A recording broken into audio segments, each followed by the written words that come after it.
Hola, mi nombre es Carlos Mendizábal Jiménez, profesor de matemáticas de la Universidad Tecnológica Metropolitana. Y esta es la cápsula que corresponde al criterio de la segunda derivada para máximos y mínimos locales. Espero que les sea muy útil.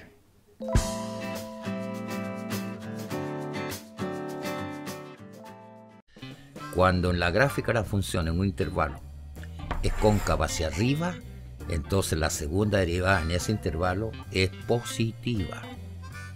Si contiene al punto crítico, donde el punto aquel, la segunda derivada sigue siendo positiva, en consecuencia la función tiene un mínimo. Y eso lo muestra la siguiente figura.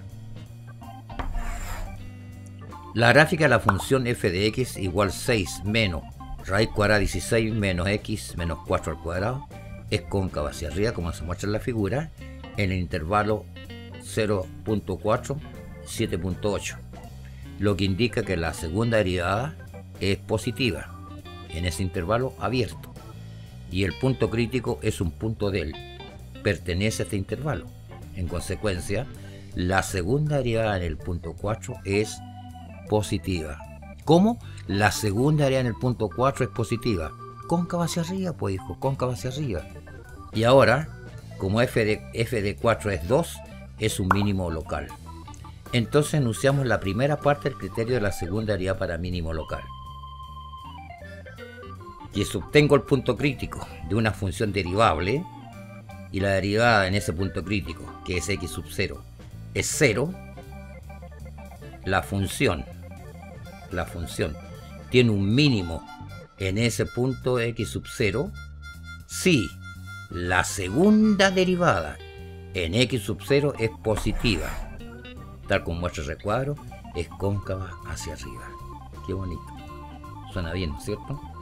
Del mismo modo, cuando tengo la concavidad hacia abajo, considerando el mismo ejemplo, la misma función, indicando entonces que su gráfica es cóncava hacia abajo en este intervalo, 0.4, 100.8, lo que indica que la segunda derivada en el intervalo abierto ahora es negativa, o sea, es cóncava hacia abajo, pero el punto crítico x4 pertenece a este último intervalo.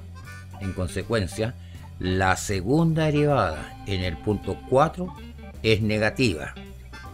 Y como f de 4 es un máximo local, entonces enunciamos la segunda parte del criterio de la segunda derivada para máximo local, diciendo que si tengo un punto crítico de x sub 0 en una función, es decir, la derivada primera en ese punto x sub 0 es 0, y es un punto crítico, entonces la función f evaluada en x sub 0 es un máximo local si y solo si la segunda derivada en tal punto x sub 0 es negativa, y eso significa cóncava hacia abajo.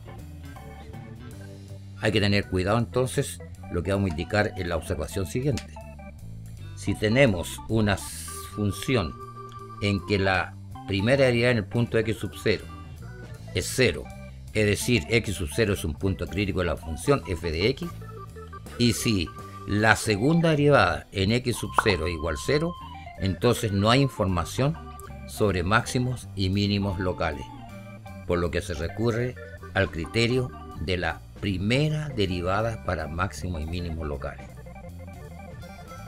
Finalmente, como un ejemplo de esto último, consideremos la función f de x igual a x cubo menos 3x cuadrado más 3x.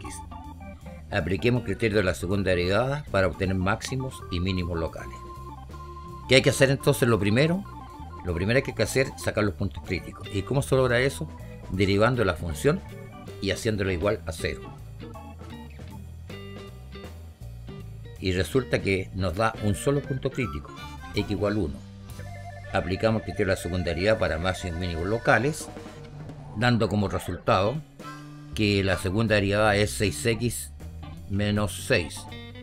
Si reemplazamos en ella el punto crítico encontrado, x igual 1, nos resulta que la segunda derivada en el punto 1 es 0, lo que nos indica que no hay concavidad y por ende ni máximo ni mínimo local.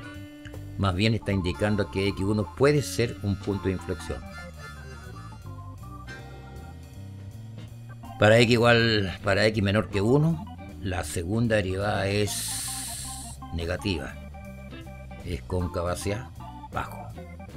Para x mayor que 1, la concavidad es hacia arriba. Veámoslos en la siguiente figura.